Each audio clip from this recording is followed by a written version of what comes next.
तो दोस्तों, यमराज ने चित्रगुप्त को जो कथा सुनाई है, हम वह आप सभी को सुनाने जा रहे हैं। इस कथा में मनुष्य के आचार विचार, अच्छी और बुरी आदतें तथा जन्म मृत्यु के विषय में बहुत ही महत्वपूर्ण ज्ञान दिया गया है।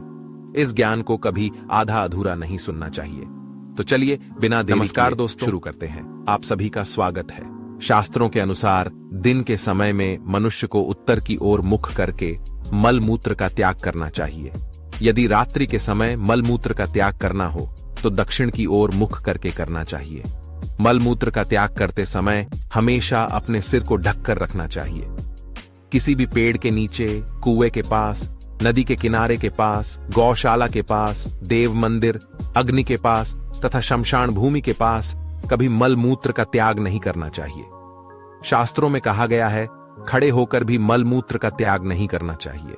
इससे शरीर में रोग और विकार निर्माण होते हैं। इसके साथ ही पूरी तरह से निर्वस्त्र होकर भी मल मूत्र का त्याग नहीं करना चाहिए।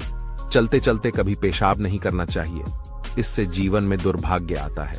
जूते पहनकर, छाता लगाकर भी मल मूत्र का त्याग करना अनुचित माना जाता है। कभी भी किसी स्त्री, गुरु, देवता, मंदिर और पानी की तरफ मुख करके आकाश में ग्रहों को देखते हुए मल मूत्र का त्याग करना अनुचित होता है। रात्रि में चंद्रमा और अग्नि की तरफ देखते हुए भी मल मूत्र का त्याग नहीं करना चाहिए। इससे जीवन में दुख और संकट आते हैं। मल मूत्र का त्याग करने के बाद उस भाग को स्वच्छ करना चाहिए तथा अपने हाथों को भी जल से शुद्ध करना चाहिए। मल मूत्र का त्याग करने के बाद किसी दीवार पर साफ नहीं करना चाहिए। इससे पशु के रूप में जन्म प्राप्त होता है। मल मूत्र का त्याग करने के बाद उसे अच्छे से ढक देना चाहिए और उस पर मिट्टी डालनी चाहिए ताकि कोई पशु उसे खाए नहीं। यमराज कहते हैं, मनुष्य को कभी निर्वस्त्र होकर स्नान नहीं करना चाहिए।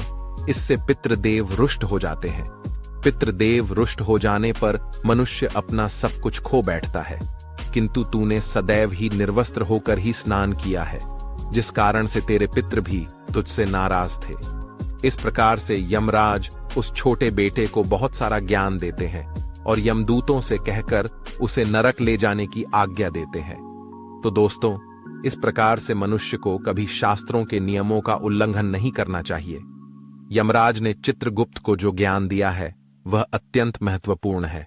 उम्मीद है आपको यह जानकारी अच्छी लगी होगी। वीडियो को लाइक जरूर करें। ऐसी ही आध्यात्मिक जानकारी वाले वीडियो देखने के लिए चैनल को सब्सक्राइब करें और कमेंट में जय श्री कृष्ण अवश्य लिखें। आप सभी का धन्यवाद।